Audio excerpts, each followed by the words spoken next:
నీలి నీడలు తర్వాయి భాగానికి స్వాగతం. ఈ నావల్ పేరు నీలి నీడలు, నీలి మేఘాలు కాదు. ఇంకా ఇంకా ఏవేవో కొత్త కొత్త పేర్లు చెప్తున్నాను కదా వేరే పార్ట్స్లో. సారీ అండి, బాడీ ప్రజెంట్, మైండ్ యాబ్సెంట్. సరే, మన నీలి నీడలు మీద లక్ష్మి గారు రచించిన నీలి నీడలు నావల్కి స్వాగతం. తర్వాయి భాగంలోకి వచ్చేద్దాం. ఇంతవరకు అయిన కథ సారథి లతల మధ్య. చివరికి ఏమవుతుందో చూద్దామా? లత సారథి మంచితనాన్ని తెలుసుకుని సారథి దగ్గరికి వస్తుందో లేదో ఈ భాగంలోనన్నా చూద్దామా? కథలోకి వెళ్ళిపోయి 4-5 నెలలు గడిచిపోయాయి. మొదట్లో లత కొంచెం బాధపడింది. తర్వాత బాబు ఆటపాటలతో తన బాధని మర్చిపోయింది. బాబు ఆటపాటలు చూసి మురిసిపోయే అదృష్టం అతనికి లేదు. ఆ చెట్టు చేమల్లో, ఆ గొడ్డు గోదాముల్లో, ఆ మట్టిలోనే ఆయనకి ఆనందం లభిస్తుందేమో. తను అది భరించలేదు. ఆయన వాటిని వదలరు. ఇంకా బాధ ఎందుకు? మొదట్లోనే అన్నీ విచారించుకోవటం తప్పయింది. ఒక్కసారి చూడగానే మనిషిని అర్థం చేసుకున్నాను అనుకోవడం శుద్ధ తప్పు. ఆ తప్పు తను చేసింది.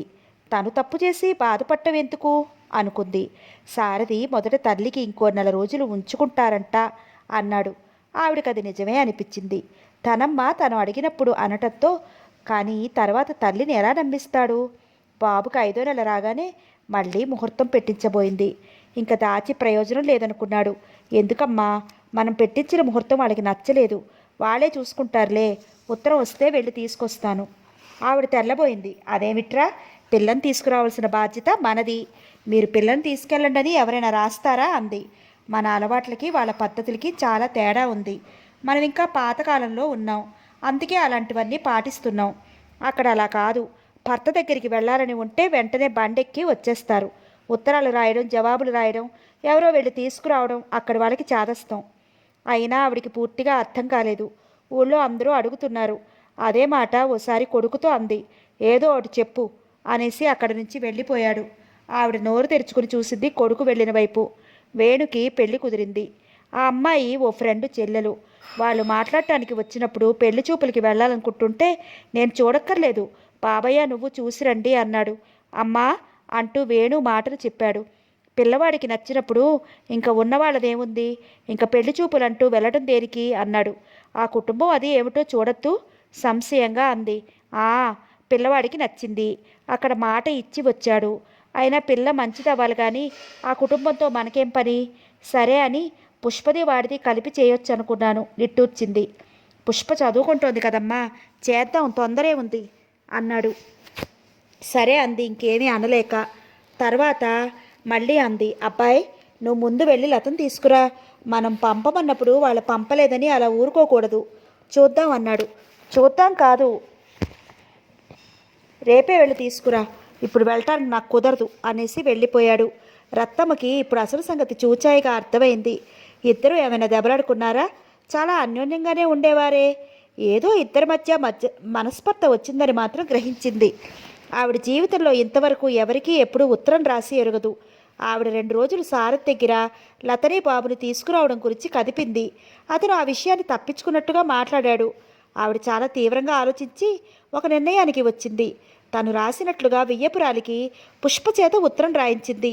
ఈ సంగతి పుష్పని ఎవరికీ చెప్పొద్దంది. ఆ ఉత్తరం అందుకున్న ధనమ్మ భర్తతో కూతురుతోనే చెప్పింది. వాళ్ళ 2వ కొడుకు కరుణాకర్ పెళ్లి కుదిరింది. వేణు పెళ్లి ముహూర్తం 10 రోజులు ముందు ఆ ముహూర్తం పెట్టుకున్నాడు. రత్తమ్మ ఉత్తరం అందగానే ఆవిడ మళ్ళీ ముహూర్తం మార్పిచ్చింది.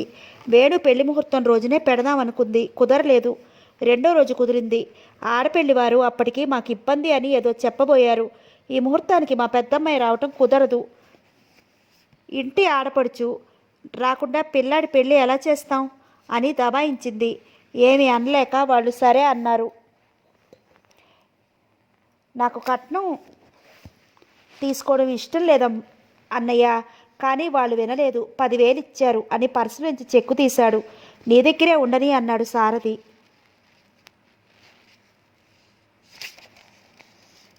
వేణుకి మనసులో సంతోషంగా ఉన్నా అదే నీ దగ్గరే ఉండని, ఏదైనా అవసరం వస్తే అంటూ అందివ్వబోయాడు. ఆ అవసరం రాదనే అనుకుంటున్నాను, అవసరమైతే తప్పకుండా తీసుకుంటాను మృదువుగా తిరస్కరించాడు. కొద్ది క్షణాలు ఆగిన వేణు స్కూటర్కి బుక్ చేద్దాం అనుకుంటున్నాను అన్నాడు. అది వచ్చేసరికి 5 ఏళ్ళో 10 ఏళ్ళో పడుతుంది. అంత సరదాగా ఉంటే కొనేసుకోకూడదు. వేణు అన్నగారి ముఖంలోకి చూశాడు. ఆ కళ్ళల్లో కోపం కానీ వెటకారం కానీ ఏమీ లేదు. మామూలుగానే చెప్తున్నాడు. ఏదైనా అవసరం వస్తే కష్టం కదా అని నసిగాడు. ఇప్పుడు అంత అవసరం ఏమీ లేదు. వెళ్ళి సంతోషంగా కొనుక్కో అంటూ భుజం తట్టాడు. వేణు సంతోషంగా వెళ్ళిపోయాడు. సారథి చాలా ఆలోచించి పట్టుదల పెట్టుకోకుండా లతకి ఉత్తరం రాశాడు. వేణు పెళ్లి కుదిరినట్లు, ముహూర్తం ఎప్పుడో అన్నీ వివరంగా రాశాడు. బాబు ఏమంటున్నాడు? బాగా అల్లరి చేస్తున్నాడా? మాటలు వచ్చాయా? ఇంకా ఎన్నో మాటలు బాబు గురించి రాశాడు. బాబు గురించి రాస్తుంటే అలా 2 పేజీలు నిండిపోయాయి. వారం రోజుల తర్వాత లత ఉత్తరం రాసింది. కరుణాకర్ పెళ్లి కుదిరిందని, ముహూర్తం ఫలానా అప్పుడు అని. బాబు బాగా ఆడుకుంటున్నాడు, మాటలు ఇంకా రాలేదు అని 2 మాటలు రాసింది. బాబు గురించి 3-4 పేజీలు రాస్తుందని ఆతృతగా ఎదురు చూసిన సారథికి చెప్పలేనంత నిరుత్సాహం కలిగింది. ఆ పూట చాలా తిక్కతిక్కగా అనిపించింది. ఎప్పుడూ పాలేరుని విసుక్కోని సారథి ఆ పూట అకారణంగా విసుక్కున్నాడు. వాళ్ళు కొంచెం ఆశ్చర్యపోయినా ఎప్పుడూ పల్లెత్తు మాట అనని యజమాని అలా విసుక్కునేసరికి తమ వల్ల ఏం తప్పు జరిగిందా అని పదే పదే ఆలోచించుకున్నారు. ఈ పూట తన మనసు బాగాలేదని గ్రహించిన సారథి ఇంటికి కూడా వెళ్ళబుద్ధి కాక కాలువ గట్లమ్మట నడవసాగాడు. తెలుసున్న వాళ్ళు పలకరిస్తే 4 మాటలు మాట్లాడి తిన్నగా వచ్చి లాకు కాస్త దూరంలో కూర్చున్నాడు. హోరుమంటూ తెల్లని నురగలు కక్కుతూ పొంగి పొరలే నీటి ప్రవాహాన్ని తదేకంగా అలాగే చూస్తూ చీకటి పడే వరకు కూర్చున్నాడు. బాబు గురించి లత ఎన్నో మాటలు రాస్తుందని తహతహగా ఎదురు చూశాడు. బాబు గురించి తను అన్ని సంగతులు రాస్తే అన్నింటికీ ఒక్కటే జవాబు: ఆడుకుంటున్నాడు, మాటలు రాలేదు. ఎంత నిర్లక్ష్యంగా రాసింది! ఒక్క చిన్న విషయానికి ఇంత కక్ష, ఇంత పట్టుదల! అతను బాధగా కణతలు నొక్కుకున్నాడు. నుదురు రాసుకున్నాడు.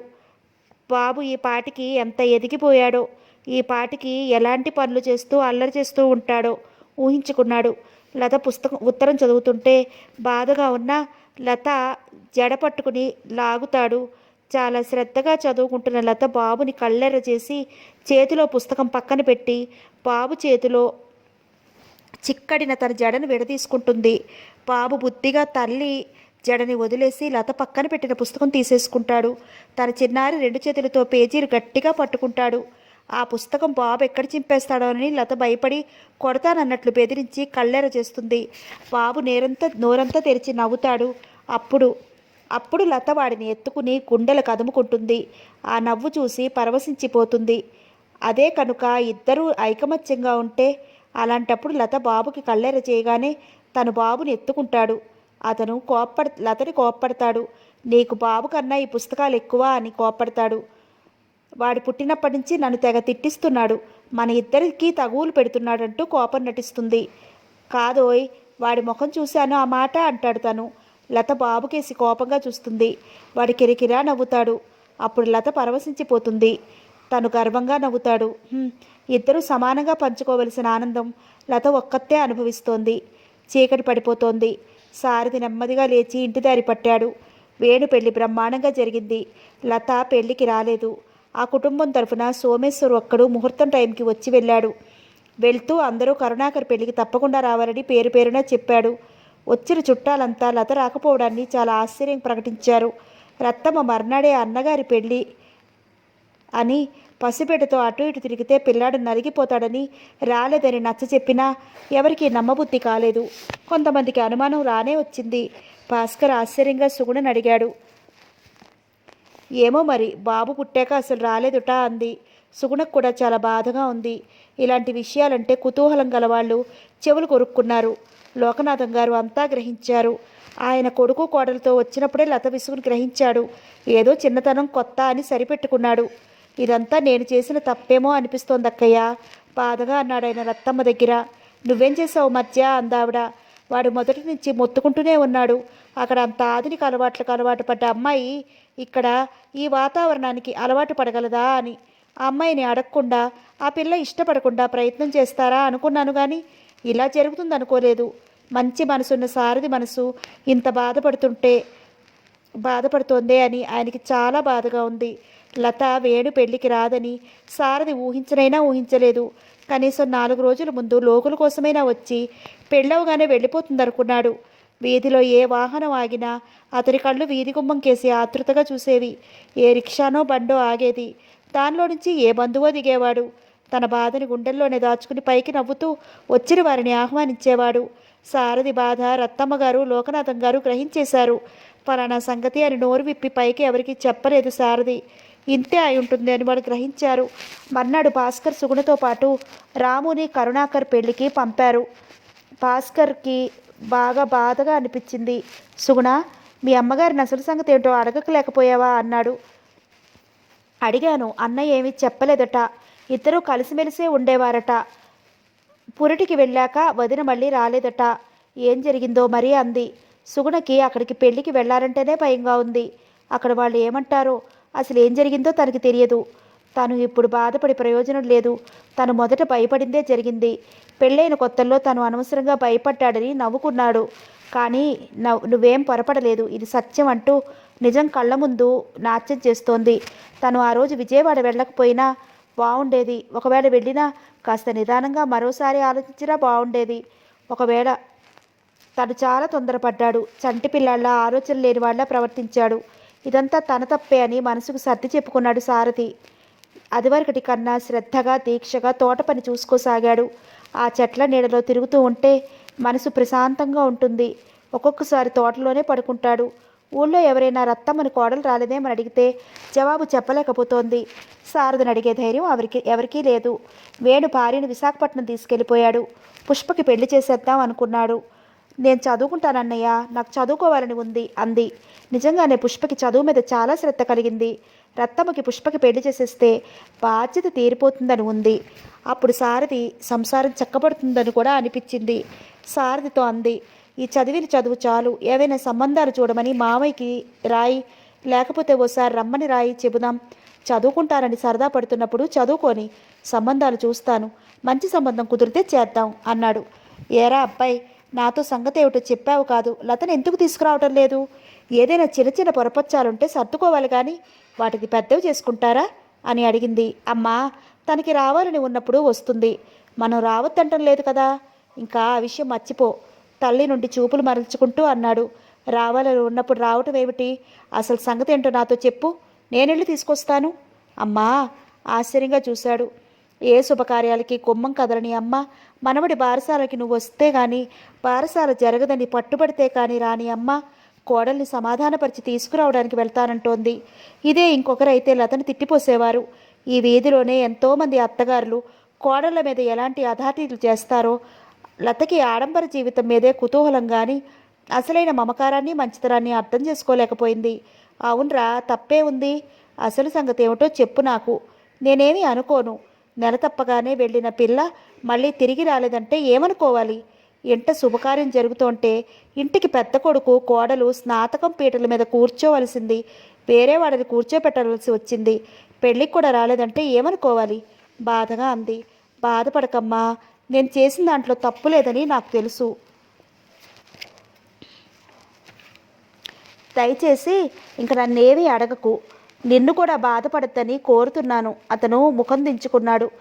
ఇంకా ఒత్తిడి చేయలేకపోయింది రత్తమ్మ. రోజులు గడిచిపోతున్నాయి. గడిచిన కాలం ఒక్కో మనిషి మీద ఒక్కొక్క రకంగా ముద్ర వేస్తూ తను మాత్రం ఏమీ ఎరగని దానిలా చాలా అమాయకురాలా నడిచిపోతోంది కాలం. కొంతమంది చేత కుప్పిగంతులు వేయిస్తూ మరికొంతమంది చేత పరుగులు తీయిస్తూ తను మాత్రం ఏ ఒడిదొడుకులు లేని దానిలా నడిచిపోతోంది. వేణు చేసే ప్రైవేట్ వర్క్షాప్ ఆర్థిక ఇబ్బందుల వల్ల మూతపడడంతో అతను భార్య ఇంటికి వచ్చారు. వాళ్ళు వచ్చి అప్పుడే 5-6 నెలలు అయింది. వేణుకు ఉద్యోగం ఎక్కడా దొరకలేదు. తను వర్క్షాప్లో చేస్తున్నప్పుడు కూడా ఎన్నో ఉద్యోగాలకి అప్లై చేశాడు. ఇంటర్వ్యూలకు వెళ్ళాడు. కానీ ఎక్కడా ఉద్యోగం దొరకలేదు. అక్కడ స్వేచ్ఛగా గడిపిన వేణు భార్య సుజనకి ఇక్కడ ఉండటం అసలు ఇష్టం లేదు. ఆ అమ్మాయికి తండ్రి లేడు. పుట్టింట 4 రోజులు ఉండే వీలు లేదు. ఒక్కడే అన్నగారు. తండ్రి పోయాక అతనే 5 చెల్లెళ్ళకు పెళ్ళిళ్ళు చేశాడు. ఇప్పుడు అతని పిల్లలు పెళ్లికి ఎదిగి కూర్చున్నారు. ఇంకెవరిని భరించే శక్తి అతనికి లేదు. ఎవరు వచ్చినా ఇంకా 4 రోజులు ఉండండి అని ఎవరిని అనలేడు. తల్లికి చెల్లెళ్ళకి అతని మీద అతని భార్య మీద చాలా కోపం ఉంది. అయినా అతను పట్టించుకోలేదు. అనుకొని అర్థం చేసుకున్నప్పుడు ఏం చేస్తాం? నా బాధ్యత నేను నెరవేర్చాను అనుకుని నిర్లిప్తంగా ఉండిపోతాడు. సుజనకి మొదట వేరింటి కాపురం ఉండి ఇప్పుడు ఇక్కడ ఉండాలంటే కంపరం పుట్టినట్టుగా ఉంది. భర్తకి ఎక్కడ ఉద్యోగం దొరక్కపోవడంతో భర్తని ఒకటే పోరసాగింది. మీ వారు మీ వాటా ఆస్తి మీరు తెచ్చేసుకోండి, ఏ బిజినెస్ చేసుకోవచ్చు అని పోరేది. వేణు పొలం పనులు కానీ తోట పనులు కానీ ఏమీ చూసేవాడు కాదు. అతనికి పనులంటే మొదటి నుండి చిరాకే. బట్టలు నలక్కుండా తిరగడమే అతనికి అలవాటు. చదువుకునే రోజుల్లో కూడా సెలవులకి ఇంటికి వచ్చినప్పుడు సారథి ఈ పనులు ఉత్సాహంగా చేసేవాడు, కానీ వేణు ఆమెడి దూరంలో నిలబడేవాడు. ఇప్పుడు భార్య పదే పదే అనడంతో అదే బాగుంటుందని అనిపించినా చప్పున అన్నగారిని నా ఆస్తి నాకు పంచి ఇచ్చేయని అడగలేకపోయాడు. సుజన రోజూ గొడవ చేసేది. ఎక్కడా ఉద్యోగం దొరికేలా లేదన్నయ్య, ఏం చేయాలో తెలియటం లేదనేవాడు. ఉద్యోగం దొరికితే చేతూ గాని, లేకపోతే దిగులు పడాల్సిందేముంది? ఉద్యోగం లేకపోతే రోజు గడవని స్థితిలో లేము కదా, అంత దిగులు పడిపోతావెందుకు అన్నాడు సారథి. నాకు ఈ పనులు చేత కావు, తిని కూర్చోవాలంటే చాలా కష్టంగా ఉంది, బెడ రాసుకున్నాడు. సారథి తమ్ముడికేసి సాలోచనగా చూశాడు. అది తిని కూర్చుంటున్నానని బాధ కాదేమో అనిపించింది, కానీ వాడి మనసులో ఉద్దేశం ఏమిటో వాడే చెప్తాడని మౌనంగా ఉండిపోయాడు. తమ్ముడు ఏవి మొహమాట పడకుండా డబ్బు తమ్ముడి చేతికే ఇచ్చి ఇంటి ఖర్చులు చూస్తూ ఉండు అని ఇంటి బాధ్యత తమ్ముడి మీద పెట్టే వంకతో డబ్బు వేణు చేతికే ఇస్తుండేవాడు. వేణు 2-3 సార్లు లెక్కలు చెప్పబోయాడు. పరాయి వాళ్ళ ఖర్చులు చెప్పడం ఏమిటి అని చనువుగా కసురుకున్నాడు. భాస్కర్కి హైదరాబాద్ ట్రాన్స్ఫర్ అయింది, ప్రమోషన్ వచ్చింది.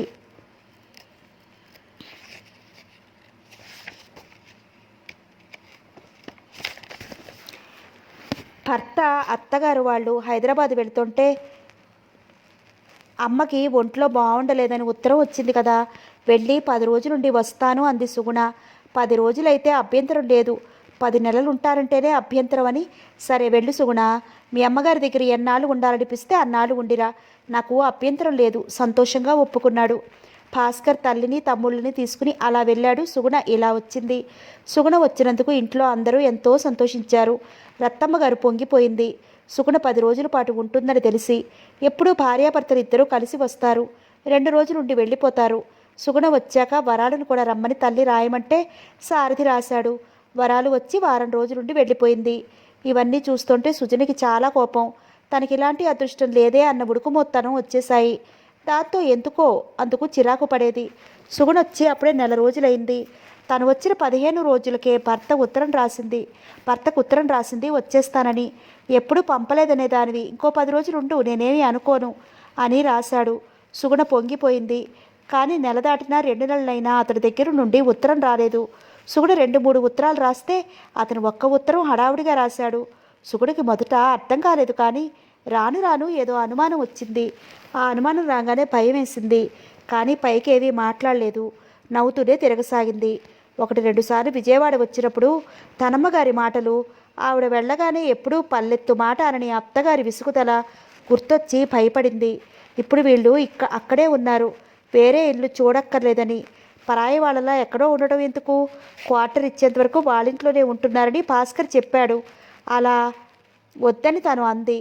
వాళ్ళంత ఇదిగా చెప్తుంటే బాగుండదు సుగుణ, పెద్దవాళ్ళు కదా, కొన్నాళ్ళుండి ఏదో ఒకటి సర్దు చెప్పి వేరే ఇల్లు చూస్తారన్నాడు భాస్కర్. రోజులు గడుస్తున్న కొద్దీ సుగుణ అనుమానం గట్టిపడింది. భాస్కర్ ఉత్తరాలు రాయడమే మానేశాడు. సారథికి సుగుణ వచ్చిన నెలకే ఆశ్చర్యం అనిపించింది. ఆ తర్వాత ఏదో అనుమానం కలిగింది. సుగుణం చాలా జాగ్రత్తగా గమనించాడు. సుగుణ చాలా హుషారుగానే ఉండేది. ఎంత తరచి గమనించినా సుగుణ బాధపడుతున్నట్లుగా ఏవీ కనపడలేదు. తన భ్రమేనేమో అని సరిపెట్టుకోపోయాడు, కానీ సుగుణని ఇన్నాళ్ళు ఇక్కడ ఉంచడం సహజంగా అనిపించలేదు. ఎప్పుడూ ఒక్క వారం ఉండమన్నా ఉండనివాడు 3 నెలలు దాటింది. ఏమిటి కారణం? ఎంత ఆలోచించినా అతను ఒక అభిప్రాయానికి రాలేకపోతున్నాడు. రత్తమ్మకి చాలా రోజులు ఏం అనుమానం రాలేదు.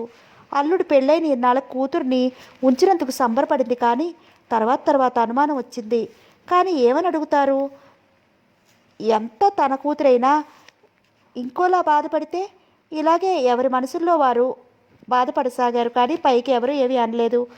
ఎవరైనా రోజులు ఎప్పుడూ ఒకేలా గడుస్తాయి, కానీ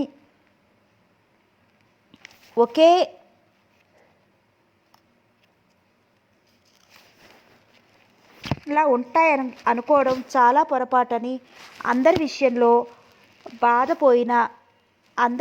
కాకపోయినా చాలామంది జీవితాల్లో జరుగుతూ ఉంటుంది. తనమ్మ నాకు డబ్బు ఉంది, ఈ ఉన్నత స్థితికి మూల కారణం నా డబ్బు, నాకేంటి లోటు అనుకునేది. ఇంతవరకు ఆవిడ అనుకున్నట్లుగానే జరిగింది. ఇక ముందు కూడా అలాగే జరుగుతుందని గట్టిగా అనుకుంది, కానీ కరుణాకర్ భార్య విద్య వచ్చాక ఆవిడ అంచనాలు తారుమారయ్యాయి. ఇప్పుడు ఆ ఇంట్లో ఆవిడ పెత్తనం చెల్లడం లేదు. ఆవిడ అథారిటీ సాగడం లేదు. శ్రీదేవిలా మౌనంగా నిర్లిప్తంగా విద్య ఉండదు. శ్రీదేవి అత్తగారు పెద్దదన్న పెట్టమన్న వాళ్ళకే శ్రీదేవిలా మౌనంగా నిర్లిప్తంగా విద్య ఉండదు. శ్రీదేవి అత్తగారు పెట్టమన్న వాళ్ళకే పెట్టేది. విద్య చేసిన వారికి పెట్టి తీరాలంటుంది. తనమ్మ తనని ఎవరు పొగిడితే వాళ్ళకే పెట్టేది. పొగట్టం చేతకాని వాళ్ళ నోట్లో కరక్కాయే. అసలే విద్యకి కట్నాలంటే ఒళ్ళు మంట. కట్నం ఇస్తే నేను పెళ్లి చేసుకోనని పట్టుపట్టింది. కట్నం చాలకపోతే పిల్ల నచ్చలేదని వంకపెట్టి వెళ్ళిపోయే వాళ్ళు ఉన్నారు. అలాంటిది అసలు కట్నం ఇవ్వకపోతే ఎవరు చేసుకుంటారు? అలాగే విద్యకి ఎన్ని సంబంధాలు చూసినా ఒక్కటే కుదరలేదు. తల్లిదండ్రులు ఎంతో బెంగ పెట్టుకున్నారు. అక్కయ్యలకి ఇద్దరికి కట్నం ఇచ్చి వాడిని నీ ఒక్కదానికి పెళ్లికి ఇవ్వలేనా? అయినా నిత్య, మగపిల్లాడంటే ఆస్తి ఇస్తాం, ఆడపిల్లంటే కట్నం రూపేణా ఇస్తాం. దీంట్లో తప్పులేదు తల్లి. నీలాంటి వాళ్ళ ఆశయాలు నెరవేరడం ఇప్పట్లో జరగదు. నీ పిల్లల పెళ్లినాటికి మారకపోయినా ఆశ్చర్యపోనక్కర్లేదు. ఎన్నో సంబంధాలు వచ్చి వెనక్కి వెళ్ళిపోతున్నాయని నలుగురు 4 రకాలుగా వ్యాఖ్యానిస్తున్నారు. ఒక్క చిన్న విషయానికి ఎందుకమ్మా? నా మాట విను. నేను పెద్దవాడిని అయిపోతున్నాను. నేను హఠాత్తుగా కన్ను మూశానంటే నా ఆత్మ గిలగిలా కొట్టుకుంటుందమ్మా. ఇలా ఎన్నో చెప్పి కూతురిని పెళ్లికి ఒప్పించాడు. 25,000 కట్నంతో కరుణాకర్కిచ్చి పెళ్లి చేశాడు కూతురికి. ఎంత కట్నంతో వచ్చిందో అంత ధైర్యంగానూ మసలు సాగింది విద్య. ఈ ఇంటి విషయాలు జాగ్రత్తగా పరిశీలించింది. పెద్ద కోడల విషయం. శ్రీదేవిని తనమ్మ ఎంత హీనాతిహీనంగా చూస్తోందో, ఎన్ని రకాలుగా అవమానపరుస్తుందో గ్రహించింది. శ్రీదేవికి పిల్లలు లేరని బాబుని ఎత్తుకోనివ్వదు. బాబుని ఎత్తుకుందంటే ఏదో మహాపరాధం జరిగినట్లు తనమ్మ శ్రీదేవి మీద విరుచుకు పడిపోతుంది. ఈ మధ్య మరీ బాధించిన విషయం, భాస్కర్కి సారథి మీద అవి ఇవి చెప్పి సుగుణను తీసుకురాకుండా చేయడంతో ఏమిటి వీళ్ళ గొప్ప? అన్నీ వీళ్ళు అనుకున్నట్లుగా జరగాల్సిందేనా అని అనుకుంది. లతా సారథుల గురించి, వాళ్ళు అసలు మొదట్లో ఎలా ఉండేవారో, ఎందుకు విడిపోయారో అందరి విషయాలు భర్త దగ్గర కొన్ని, శ్రీదేవి దగ్గర కొన్ని అడిగి తెలుసుకుంది. అలాగే భాస్కర్తో స్నేహంగా మాట్లాడి సుగుణం తీసుకురాపోవడానికి కారణం తెలుసుకుంది. అన్నీ విన్నాక భాస్కర్ ఎంత అమాయకుడో గ్రహించుకుంది. తనమ్మ ఎప్పటిలా తన పెత్తనం చెలాయించబోతే ఇంటి విషయాలు నేను అక్కయ్య చూసుకుంటాం, మీరు విశ్రాంతి తీసుకోండి అంటోంది. తరచూ విద్యకి ధనమ్మకి వాదన జరుగుతోంది. ఈ విషయం మగవాళ్ళ వరకు వెళ్తే తను ఏమీ ఎరగనట్టుగానే ఉండేది ధనమ్మ. విద్య మీద సీరియస్గా చెప్పిన విషయాలు రాజారావు గారు కరుణాకర్ నమ్మి విద్యని అడగపోతే ఎంతో సౌమ్యంగా జవాబు చెప్పేది. రాజారావు గారు ఏమీ మాట్లాడలేకపోయేవారు. కరుణాకర్, ఇంకా నీకు గొడవలు ఎందుకు అమ్మా? ఒంట్లో ఓపిక ఉండగా 4 యాత్రలు కొన్నాళ్ళు చేసిరా అన్నాడు ఒకసారి. ఆవిడ మండిపడింది. నిన్ను అది మార్చేసిందిరా, అది నీకేదో మందు పెట్టింది అని అరిచింది. నన్ను కాని మాట్లాడకండి. అయితే మామగారికి మీరు మందు పెట్టారా? వెంటనే అడిగింది విద్య. చూసావరా దాని వాగుడు, రోజు ఇలాగే పేలుతోంది. విద్య ఏదో అనబోయింది. విద్య, కరుణాకర్ గట్టిగా అన్నాడు. నువ్వు లోపలికి వెళ్ళు. సరే సౌమ్యంగా అని లోపలికి వెళ్ళిపోయింది. అమ్మా, నీ బాధ్యతలు తీరిపోయాయి. ఇంకా ప్రతి విషయాన్ని ఇలా పట్టించుకుంటే ఎలా? పెద్దదానివి, వాళ్ళకి తెలియచెప్పాలే కానీ అలా కేకలేసుకుంటే ఎలా అన్నాడు. ఎవరో స్నేహితుడు రావడంతో అతను వెళ్ళిపోయాడు. మీరు మామగారికి మందు పెట్టారా అన్నమాట ధనమ్మ మర్చిపోలేకుండా ఉంది. అందరూ వెళ్ళిపోయాక కోడల్ని గట్టిగా తగులుకుంది. విద్య మాటకి మాట జవాబు చెప్పింది. ఏం చూసుకుని ధైర్యం నీకు అరిచింది ధనమ్మ. నా భర్తని చూసుకుని నిర్లక్ష్యంగా చెప్పింది విద్య. వాడు నా మాట వింటాడో నీ మాట వింటాడో చూస్తాను రాని మండిపడింది. నా మాటే వింటారు. ఒకప్పుడు మీ మాట వినవచ్చు, కానీ నేను 25,000 కట్నంతో వచ్చాను. నా మాట విని తీరాలి ఖచ్చితంగా అంది. ఏమిటి? తనమ్మ బుగ్గలు నొక్కుంది విద్య నిబ్బరానికి. అవును, అలా తెల్లబోతారే? ఏ? కట్నం ఇవ్వకపోయినా సారథి లత మాటలు వినలేదనేగా లతని కాపురానికి పంపడం మానేశారు. నువ్వు ఇంక మాట్లాడకు. విద్య మీదకు వెళ్ళబోయింది ధనమ్మ. అమ్మా, లత చప్పున ముందుకు వచ్చింది. ఉండు, అసలు దీని వాగుడేమిటో ఇవాళ తేలిపోవాలి అని మళ్ళీ వెళ్ళబోయింది. నువ్వు ముందు లోపలికి రా. లత తల్లి చేయి పట్టుకుని ఇంచుమించు లాక్కున్నట్లుగా రెక్క పట్టుకుని లోపలికి తీసుకుపోయింది. ఇంట్లో ఈ గొడవలు చూసి భాస్కర్ ఇంటి కోసం వెతకసాగాడు. లతకి విద్య ఎదురుగా రావాలంటేనే అదోలా ఉంది. ఎంత చమత్కారంగా ప్రవర్తిస్తోంది. అన్నయ్యలు నాన్నగారు ఉన్నప్పుడు ఏమీ ఎరగని దానిలాగే ఉంటోంది. వాళ్ళలా బయటికి వెళ్తే తన ప్రతాపం చూపిస్తోంది. చూడని వాళ్ళు ఇలా చేస్తోందంటే కూడా ఎవరూ నమ్మరు. ఎందుకు ఇలా చేస్తోంది? ఏమిటి కారణం వచ్చిన కొత్తల్లో అదో రకమైన దిగులు ఆ కళ్ళల్లో కదిలేది. ఆ కళ్ళల్లో దిగులు చూస్తే జాలిగా అనిపించేది. మాట్లాడిస్తే చక్కగా మాట్లాడేది. ఎవరూ మాట్లాడించినప్పుడు నిర్లిప్తంగా ఉండేది. అలాంటిది 2 నెలలు అయ్యేసరికి మార్పు రాసాగింది. భాస్కర్ వాళ్ళు వచ్చాక మరీ ఇదిగా ప్రవర్తిస్తోంది. ఏమై ఉంటుంది? ఎంత ఆలోచించినా లతకి అర్థం కాలేదు. దిగులుగా తల్లికేసి చూస్తూ కూర్చుంది. తనమ్మకి ఏదో భయం లాంటిది పట్టుకుంది. కానీ పైకి తేలలేదు. బాబు అడుగులు వేస్తూ లత దగ్గరికి వచ్చాడు. అమ్మా, అన్నా అన్నాడు. వాడికి భోజనం టైం అయింది. లత వాడిని ఒళ్ళో కూర్చోబెట్టుకుంది. ఇప్పుడు విద్య ఎదురుగా వెళ్ళాలంటే పరాయి చోటుకు వెళ్తున్నట్టుగా ఉంది. లేచి డబ్బాలో బిస్కెట్లు తీసిచ్చింది. వాడు వాటిని విసిరి కొట్టాడు. వెళ్ళి వాడికి అన్నం పెట్టు అంది తనమ్మ. వెళ్తాలే అంది, కానీ అక్కడి నుంచి కదలలేదు. వాడిని లతే నేను పెడతాను అని ఆవిడ లేచి నిలబడింది. లత కంగారు పడింది. అమ్మ అసలే కోపంగా ఉంది. ఈ కోపాన్ని విద్య లెక్క చేయదు. మళ్ళీ ఇద్దరు మాట అనుకుంటారేమోనని నువ్వు కూర్చో నేను పెడతాను అని బాబుని తీసుకుని డైనింగ్ హాల్లోకి వచ్చింది. విద్య అక్కడే ఉంది. లత ఎందుకో టక్కున ఆగిపోయింది. బాబుకు అన్నం పెట్టాలా? ఇలాతే నేను పెడతాను అని బాబుని అందుకుంది. లత తెల్లబోయింది. యాంత్రికంగా బాబుని అందించింది. బాబు విద్య దగ్గరికి బాగానే వెళ్తాడు. లత గదిలోకి వచ్చేసింది. విద్య ప్రవర్తన చాలా విచిత్రంగా అనిపిస్తోంది. అలాగే ఆలోచిస్తూ వచ్చి మంచం మీద కూర్చుంది. వచ్చేసావు? బాబు ఏడి? తనమ్మ అడిగింది. అన్నం తింటున్నాడు ఎటో చూస్తూ అంది. అక్కడ వదిలేసి వచ్చావా? విద్య ఉంది. తనమ్మ దిగ్గున లేచింది. లత వారిస్తున్న విసవిస డైనింగ్ హాల్లోకి వెళ్ళింది. ఇంకా ఎంత చెప్పినా తల్లి వినదని తను వాళ్ళ మధ్యకి వెళ్ళడం ఇష్టం లేక ఊరుకుంది. తనమ్మ విసవిస వచ్చేసరికి శ్రీదేవి బాబుకు అన్నం పెడుతోంది. అది చూసేసరికి తనమ్మకి ఒంటికి కారం రాసుకున్నట్లయింది. లత గట్టిగా పిలిచింది. లత ఏమిటో అని పరిగెత్తుకొచ్చింది. నీ పిల్లాడికి నువ్వు అన్నం పెట్టుకోలేవా? పెట్టుకోలేకపోతే చెప్పు, నేను పెడతాను. అంతేగాని అడ్డమైన వాళ్ళ మీద పిల్లాన్ని వదిలేస్తావే? అత్తగారిని చూసి శ్రీదేవి వెనక్కి తగ్గింది. అత్తగారు లతని పిలిచి అన్న మాటలతో అక్కడి నుంచి వెళ్ళబోయింది. అంతవరకు కర్టెన్ వెనకాల నిలబడిన విద్య బయటికి వస్తూ ఆగక్కయ్యా అంది. శ్రీదేవి ఆగిపోయింది.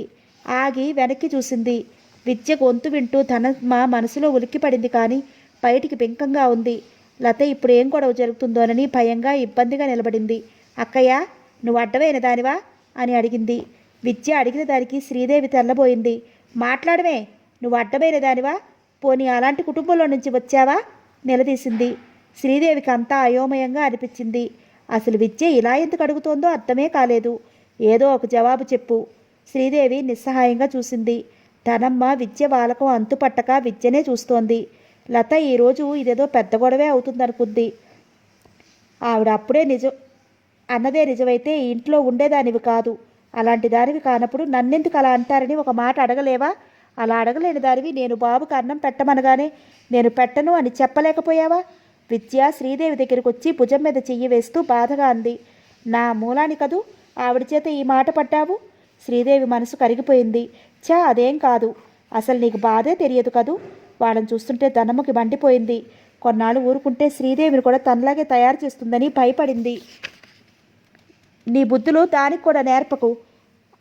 అందుకే అన్నారు సంబంధం కలుపుకునే ముందు అన్నీ చూసి మరీ కలుపుకోవాలని. కళ్ళెర చేస్తూ అంది. మీరన్నది అక్షరాల నిజం. మీరు చెప్పిన తెలివి తక్కువ పని మా నాన్న చేశాడు వెంటనే అంది విద్య. తనమ్మ కోపం నశాలానికి అంటుంది. ఏమిటి? మా సంబంధం మంచిది కాదా? మరి ఎందుకు చేసుకున్నావు? గతి లేక చేసుకున్నావా? అరిచింది. మాకు గతి లేకపోవడం ఏంటి?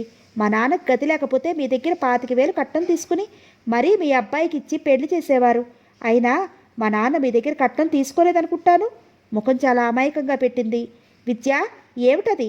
కంగారుగా విద్య చేయి పట్టుకుంది శ్రీదేవి. నువ్వుండక్కయ్యా, నువ్వు ప్రతిదానికి భయపడతావు కాబట్టే ఆవిడ అలా మాట్లాడుతోంది. కట్నం తీసుకురాకుండా వస్తే పోని వీళ్ళేమైనా పడచ్చు.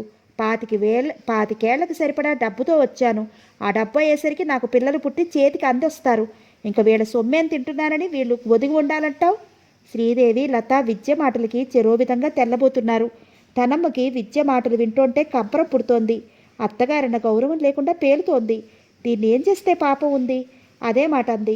ఆఖరికి అత్తగారిని నువ్వు అనే పరిస్థితికి వచ్చావన్నమాట. హుంకరించింది. అందుకే అన్నారు పెద్దలు మర్యాద ఇచ్చి పుచ్చుకోవాలని. తాపీగా అంది. వాళ్ళిద్దరూ మాట అనుకుంటుంటే శ్రీదేవి ప్రతిమాలుతున్నట్టుగా అంది. విద్య, పెద్ద ఆవిడ అంటే అన్నారులే, ఇంక నువ్వు లోపలికి వెళ్ళు.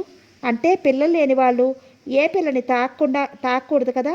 అంటే ఏ సుఖం ఎవరికి ఉండదో వాళ్ళ సుఖం అనుభవిస్తున్న వాళ్ళ జోలికి అసలు ఆ ఛాయలకే పోకూడదన్నమాట. నిజంగా నాకు తెలియదు అక్కయ్య అంటూ అత్తగారికేసి తిరుగుతూ, క్షమించండి అత్తయ్య అని బుద్ధిమంతురాల్లా తన గదిలోకి వెళ్ళిపోయింది. విద్య అన్నమాట లత గుండెల్లో సోలంలాగా దిగబడింది. పరుగులాంటి నడకతో తన గదిలోకి వెళ్ళిపోయింది. తనమ్మ స్థాణువులా నిలబడింది. బరితెగించిన వాళ్ళని ఎవరూ ఏమీ చెయ్యలేరన్నది ఆ క్షణంలో నిజం అనిపించింది. 25,000 కట్నం అని పదే పదే అంటోంది. ఇదొక్కతే తెచ్చిందా? ఈ ఇంటి హోదాకు అసలు 25,000 చాలా తక్కువ. ఏమనుకుంటోందో. వాడిని రాని చెప్తాను మనసులోనే గట్టిగా అనుకుంది. కరుణాకర్ రాగానే విద్య అన్న మాటలు చెప్పింది. విద్య ఏమిటిది అన్నాడు. తల్లి చెప్పింది విద్యను చూస్తుంటే ఒక్కటే నిజం అనిపించడం లేదు ఎవరికి. కానీ రోజు ఇంటికి రాగానే తల్లి ఏదో ఒకటి చెప్తుంది. విద్య లేదంటుంది. నేనేమీ అనలేదండి. బాబుకి అక్కయ్య అన్నం పెడుతుంటే లతని పిలిచి అడ్డమైన వాళ్ళ దగ్గరికి బాబు నెలనియద్దు లతని అన్నారు అత్తయ్య. అక్కయ్య అడ్డమైనది కాదన్నాను. పాపం పిల్లలు బ్రతక్కపోతే అక్కయ్యదా తప్పు. మరి ఇంకా ఏ పసి పిల్ల మీద అక్క చెయ్యి వేయకూడదంటే అక్కయ్యకి బాధగా ఉండదు. అదే అన్నాను. ఇలాంటి విషయాల గురించే మాట్లాడుకున్నాం. చాలా అమాయకంగా పెట్టింది మొహం. పోనీ ఆ విషయాలు అమ్మా వదిన చూసుకుంటారు. మధ్య నువ్వెందుకు కలగజేసుకుంటావు? కోటు విప్పుతూ అన్నాడు. పోనీలేండి ఇక కలగజేసుకోను అంటూ భర్త విప్పిన కోటు అందుకుని హ్యాంగర్కి పెట్టింది. కరుణాకర్ బాత్రూంలోకి వెళ్ళి కాళ్ళు చేతులు కడుక్కోవడానికి వెళ్తుంటే అతనికి కాఫీ తీసుకురావడానికి విద్య వంటగదిలోకి వెళ్ళింది. వదిన్ని అన్యాయంగా అంటుంటే ఊరుకోవడమే. ఆవిడ సంగతి ఆవిడే చూసుకుంటుందంట. ఎంత తల్లైతే మాత్రం అంత అన్యాయంగా మాట్లాడుతుంటే ఎలా ఊరుకోబుద్ధి అవుతుంది? గొడవలు జరగకూడదనే చూస్తున్నారు కానీ మానసికంగా ఎవరెంత కృంగిపోతున్నారో ఆలోచించడం లేదు. బాధగా అనుకుంది. తను ఇంత ఇదిగా కరుణాకరానికి తను ఇంత ఇదిగా చెప్తే కరుణాకర్ విద్యని బాగా తిడతాడనుకుంది. కానీ ఇంత తేలిగ్గా తేల్చేస్తాడని అనుకోలేదు. విద్య తనతో ఎదురు తిరిగినట్లుగా ఏదైనా అంటే తేల్చేది. అమ్మా దీని తెలివితేటలు అఖండమైనవి. మనిషి దగ్గర ఓ రీతిగా ప్రవర్తించి మరీ నెక్కుతోంది. లాభం లేదు. దీనికో ఉపాయం ఆలోచించాలి అని గట్టిగా అనుకుంది తనమ్మ. విద్య భర్తకి కాఫీ ఇచ్చాక తర్వాత నింపాదిగా అంది. నాకు సందేహం అండి. ఏమిటి విద్య అని అడిగాడు. మీరేమీ అనుకోరుగా? సందేహం అడిగితే అనుకోవడం ఎందుకు? అడుగు. సాటి మనిషి బాధపడుతుంటే అవమానపడుతుంటే చూస్తూ ఊరుకోవడం న్యాయమేనా? చూస్తూ ఎందుకు ఊరుకుంటాం? మనకి చేతనైన సాయం చెయ్యాల్సిందే. మరి ఇందాక అలా అన్నారెందుకు? మీ వదినకి పిల్లలు పుట్టిపోయారు, ఇంకా కాన్పు రాకూడదన్నారు. దానికి ఆవిడేం చేస్తుంది? పుట్టిన పిల్లలు దక్కలేదని ఆవిడ మనసు ఎంత చిత్రవదని అనుభవిస్తోందో ఎవరైనా ఆలోచించారా? పైగా ఇంకా మాటలతో అవమానపరచటమా? గొడ్రాలని ఇంకా నోటికి రాని మాటలతో బాబుని తాకనివ్వదు. అసలు ఆవిడ చూసిందంటేనే చాలు వెంటనే తీసుకెళ్ళిపోతారు. మొదట నెమ్మదిగా చెప్పినా తర్వాత రాను రాను ఆ స్వరంలో తీవ్రత చోటు చేసుకుంది. అరే నాకు ఇవన్నీ తెలియవు నొచ్చుకున్నట్టుగా అన్నాడు. మీ వదిన పైకి చెప్పుకుంటేగా ఎవరికన్నా తెలియడానికి. దానికి సాయం మీ అమ్మగారు ఏదంటే అదే జరగనిస్తారు. అది సబబు అవునా కాదా అని ఎవరైనా ఎప్పుడైనా ఆలోచించారా? విద్య బయట పనులే చూసుకోవాలా? ఇంట్లో సంగతులే గమనించాలా? నువ్వే చెప్పు. అలసి ఇంటికి వస్తాం. అప్పుడు విశ్రాంతి తీసుకోవాలనిపిస్తుంది. అంతేగాని ఇంటికి రాగానే ఇందాక అమ్మ ఏదో చెప్పింది అవన్నీ తీర్చాలంటే అందరికీ ఓపిక ఉంటుందేమో కానీ నాకు ఆ ఓపిక లేదు. మీరు నన్ను నమ్మితే చాలని క్షణం ఆగి అంది. మీరు నన్ను అర్థం చేసుకుంటే ఈ ఇంట్లో కొన్ని పద్ధతులు నేను మార్చగలను. మీ సహకారం ఉండాలంటే అతని క్రాహ్లో వేడి తూరుస్తూ అంది. ఏమిటి మార్చటం? విద్య ముఖంలోకి సాలోచనగా చూశాడు. మీరేమీ కంగారు పడకండి. ఎవరిని ఏమీ అనను. నేనేదో అనేశానని వాళ్ళు నిందలు వేస్తే మీరు నేను అన్నానా లేదా అని కాస్త ఆలోచిస్తే చాలు. అతని కళ్ళల్లోకి చూస్తూ అంది. నీ పిచ్చి కానీ ఈవేళ నువ్వు మారిస్తే మారిపోతాయా? ఎందుకు లేనిపోని గొడవలు చెప్పు. నువ్వు మంచి మనసుతో చేసినా వాటికి వేరే అర్థాలు వస్తాయి. నచ్చ చెప్తున్నట్టుగా అన్నాడు. నేను పేరు కోసం కాదుగా తాపత్రయపడుతున్నది. మీరు నన్ను అపార్థం చేసుకోకండి. మీరు ఎవరు ఏం చెప్పినా వినిపించుకోనట్టు ఉండండి. నాకేం చెప్పొద్దని ఒకసారి అన్నారంటే ఇక మీ జోలికి ఎవరూ రారు. ఆ తర్వాత సంగతి నేను చూసుకుంటాను. ఏమిటి అసలు సంగతి నాతో చెప్పకూడదా? కొద్ది రోజులు టైం ఇవ్వండి ప్లీజ్. ఇప్పుడు ఏమీ అడగద్దు. కరుణాకర్ ఏమనుకున్నాడో సరే, నేనేమీ అడగను. కానీ నేను ఇంటికి వచ్చేసరికి ఏ గొడవ భరించలేను అన్నాడు. ఆ సంగతి నేను చూసుకుంటాను అంది. విద్యకి చాలా ధైర్యం వచ్చింది. ధనమ్మ కరుణాకర్కి చెప్పినా లాభం లేదని తెలిసిపోయింది. ఆవిడ పెద్ద కొడుకు సోమేశ్వరికి చెప్పింది విద్య గురించి. అది ఇష్టం వచ్చినట్లు పేలుతోందిగా, వాడి వత్తాసు బాగా ఉంది దానికి. వాడిని వేరే పెట్టేస్తే మంచిదేమో అనిపిస్తోంది అంది. అమ్మా, విద్య చిన్నపిల్ల, మన లత ఈడుదేగా. మన ఇంటి విషయాలు మనమే బయట పెట్టుకుంటే ఎలా? వెళ్ళమంటే మహారాజులా వెళ్తాము. నువ్వు చెప్పిన మాటలను బట్టి చూస్తుంటే వేరే వెళ్ళమంటే ఆ కట్నం డబ్బు చేతిలో పెట్టమంటుంది, ఆస్తిని పంచమంటుంది. ఒక్క కుటుంబంగా ఉన్నవాళ్ళం 3 కుటుంబాలుగా విడిపోతాయి. అంటే వాడిని వెళ్ళమంటే నువ్వు వెళ్తావా? ఆశ్చర్యంగా అడిగింది. వాడిని ఇంట్లోంచి గెంటేసి నన్ను ఇంట్లో అట్టె పెట్టుకుంటే నలుగురు మిమ్మల్నే అంటారు. అమ్మా, అన్నదమ్ముల్లో ఎన్నో గొడవలు ఉంటాయి. అలాంటిది దేవుడి దయ వల్ల ఇంతవరకు మా ఇద్దరి మధ్య ఎటువంటి భేదాలు లేవు. వాడిది వేరే పంపించేస్తానంటే నా మనసు ఎలా ఉంటుంది చెప్పు? బాధగా అన్నాడు. అంటే అదేమైనా పడి ఊరుకోమంటావు? అది ఏమన్నా పడి ఊరుకోమంటావు? కోపంగా అడిగింది. ఒకరి చేత మాట పడే అవసరం నీకే ఉందమ్మా. అసలు వాడితో మాట్లాడకు. ఏ రామాయణమో భారతమో చదువుకుంటూ నీ గదిలో నువ్వు కూర్చో. లేకపోతే నువ్వు నాన్నగారు ఏ పుణ్యక్షేత్రాలకైనా కొన్నాళ్ళు తిరిగి రండి. ఎన్నాళ్ళు ఎక్కడికి తిరిగి వచ్చినా ఈ భాగోతం మారదు. నా ఇంట్లోంచి నేనెందుకు పారిపోవాలి? ఇష్టమైతే ఉంటుంది, లేకపోతే అదే పోతుంది అని అక్కడి నుంచి వెళ్ళిపోయింది. తర్వాత ధనమ్మ విద్య గురించి ఇద్దరు కొడుకులకి చెప్పేది కాదు. భర్తని మాత్రం సతాయించేసేది. ఏదీ చెయ్యలేడని, ఎవరికీ భయం చెప్పలేడని. విద్య తను చెయ్యదలుచుకున్నది చేసేసేది. ఏమీ ఎరగనట్లు ఉండిపోయేది. తల్లి అదివరకులా ఇంటికి రాగానే నీ భార్య అలా అంది, ఇలా అంది అని చెప్పడం మానేశాక తను భార్యకి ఇచ్చిన మాటే మర్చిపోయాడు. ఇంట్లో ఏం గొడవలు జరుగుతున్నాయో కూడా అతనికి తెలియదు. లతకి అంతా అయోమయంగా అనిపిస్తోంది. ఈ గొడవలతో పిచ్చెక్కినట్లుగా అనిపిస్తోంది. తల్లిని అసలు విద్య జోలికే పోవద్దంటే దానికి భయపడి నేను నోరు మూసుకోవాలా అంటుంది. లతకి ఆఖరికి తెల్లవారుతోందంటే భయం పట్టుకుంది. స్నేహితులు ఎవరూ లేరు. సీమకి అప్పుడే 2 పిల్లలు. ఇప్పుడు వెళ్ళినా చాలా హడావుడిగా ఉంటుంది. ఆయన ఆఫీసు నుంచి వచ్చేసరికి పిల్లలు ఏడిస్తే కోప్పడతారు. ఆయన వచ్చేసరికి వంట చేసుకోకుండా ఉంటే విసుక్కుంటారు. ఆయన వచ్చేసరికి నేను అన్ని పనులు చేసుకుని ఉండాల్సిందే అంటుంది. బాబుని పక్కలో వేసుకుని దిగులుగా పడుకుంది. ఏదైనా పరీక్షకు కడదామంటే చదువు బుర్రకెక్కడం లేదు. ఎన్నో నవలలు చదివే లత ఇప్పుడు ఒక్క పుస్తకం కూడా చదవడం లేదు. సారథి పని మీద 2 రోజులు ఊరు వెళ్ళి వచ్చాడు. అతను ఇంటికి వచ్చేసరికి ఇల్లంతా చాలా నిశ్శబ్దంగా ఉంది. రత్తమ్మ ఆవేళ ఏకాదశి ఉపవాసం. గుళ్ళో పురాణం చెప్తున్నారు రమ్మని పున్నయ్య గారి భార్య చెప్తే ఆవిడతో గుళ్ళోకి వెళ్ళింది. వేణు సుజన సినిమాకి వెళ్ళారు. పుష్ప వీధి అరుగు మీద గదిలో కూర్చుని చదువుకుంటోంది. అతను తిన్నగా దొడ్లోకి వెళ్ళాడు. తొట్టెలో నీళ్ల చెంబుతో ముంచుకుని కాళ్ళు చేతులు తుడుచుకున్నాడు. తర్వాత ఇంట్లోకి వచ్చాడు. అరుగు మీదకి వచ్చి, పుష్ప, అమ్మేది? ఇంట్లో ఎవరు కనపడరే అని అడిగాడు. అమ్మ గుడికి వెళ్ళింది, అన్నయ్య వదిన సినిమాకి వెళ్ళారు, సుగుణ పడుకుందేమో అని గబగబా చెప్పి మళ్ళీ చదువుకోసాగింది. పుష్పకి చదువు మీద ఉండే శ్రద్ధ చూస్తుంటే అతనికి చాలా ఆశ్చర్యంగా అనిపిస్తోంది. అతను తల్లి గదిలోకి వచ్చాడు. సుగుణ కనిపించలేదు. అతను ఇల్లంతా తిరిగి చూశాడు. సుగుణ ఎక్కడా కనపడలేదు. అతని కనుబొమ్మలు ముడుచుకున్నాయి. అతను గబగబా దొడ్లోకి వచ్చాడు. సుగుణ లోపల దొడ్లో లేదు. అతను నెమ్మదిగా తడిక తోసుకుని అవతల గదిలోకి వెళ్ళాడు. సుగుణ సపోటా చెట్టు దగ్గర కూర్చుంది, మోకాల మీద తల అంచుకుని. సారథి మెల్లగా వెళ్ళి కాస్త దూరంలో నిలబడ్డాడు. 5-10 నిమిషాలు అలాగే నిలబడ్డాడు. సుగుణ మౌనంగా ఏడుస్తోంది. తన అనుమానం ఒట్టిది కాదు, ఏదో జరిగింది. సుగుణ దాస్తోంది. లేకపోతే 2 రోజులు ఉండటానికి కూడా బాధపడే భాస్కర్ ఇన్నాళ్ళు అట్టే పెడతాడా? సారథి సుగుణ దగ్గరగా వెళ్ళాడు. అయినా సుగుణ సారథి రాక గమనించలేదు. అతను వంగుని సుగుణ తల మీద చెయ్యి వేస్తూ వాత్సల్యంగా పిలిచాడు. సుగుణ. సుగుణ ఉలిక్కి పడింది.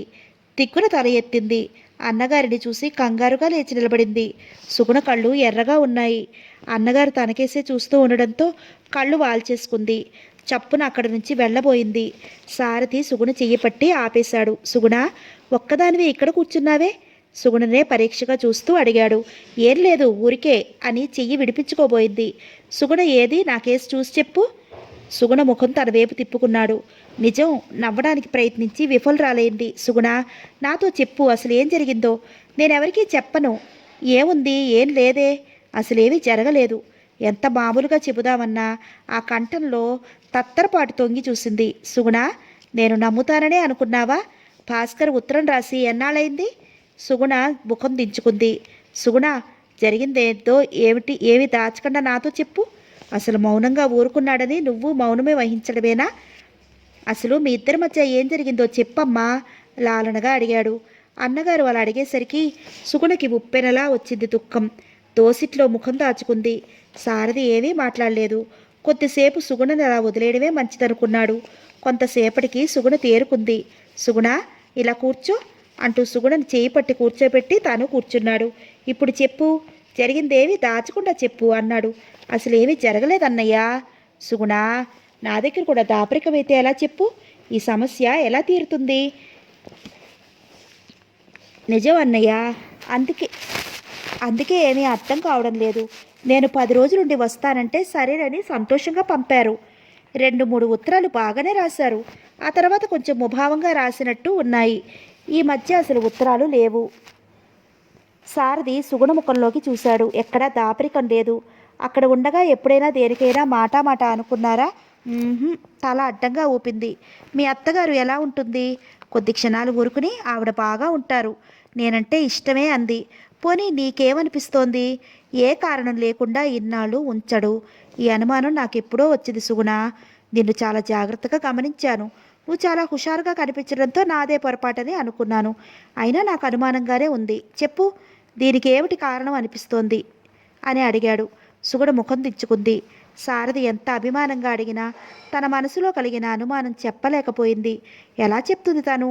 అసలే అన్నయ్య కొండంత దిగులు మనసులో పెట్టుకుని పైకి అందరి కోసం ఎంతో సంతోషంతో తిరుగుతున్నాడు.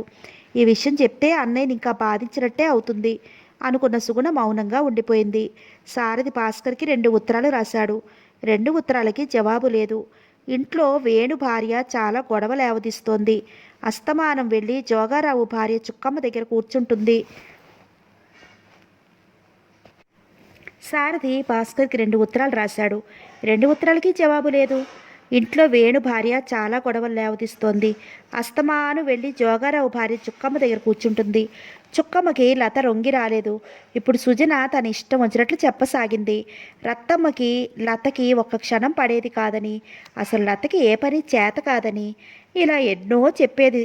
సుజన కూడా ఏ పని చేయకుండా గదిలో కూర్చునేది. అయినా రత్తమ్మ ఏమీ అనేది కాదు.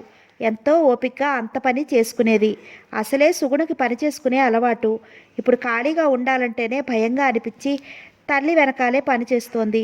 సుగుణ ఇక్కడ ఎన్నాళ్ళు ఉండిపోవటం ఆ ఊళ్ళో అందరికీ ఆశ్చర్యం కలిగించింది. రత్తమ్మ ఇక్కడ ఇంకా ఇల్లు దొరకలేదని, అందుకే తీసుకెళ్ళలేదని నెమ్మదిగా చెప్పేది. సుగుణ వింటే ఎక్కడ బాధపడుతుందో అని. లతని వీళ్ళు వదిలేశారు కాబట్టి వాళ్ళు సుగుణని వదిలేశారు. చుక్కమ్మ తేల్చి పారేసింది. ఈ అనుమానం సారథికి తను 2 ఉత్తరాలు రాసిన భాస్కర్ జవాబు రాయకపోవడంతో వచ్చింది. తనంటే ఎంతో గౌరవంగా ఉండే భాస్కర్ ఉత్తరానికి జవాబు రాయలేదు.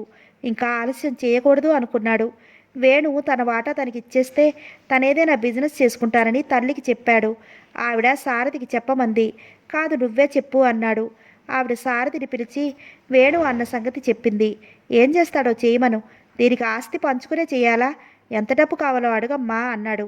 నువ్వు అడగరాదురా అందావిడ. వాడు నాకు చెప్పడానికి మొహమాట పడే కదా, నిన్ను అడగమన్నాడు. అడిగి చెప్పు. రత్తమ్మ వేణుని పిలిచి సారథి అన్నది చెప్పింది. కానీ దీనికి సుజన ఒప్పుకోలేదు. మన ఆస్తి మనకిచ్చేయమనండి, మనకు నచ్చింది చేసుకోవచ్చు.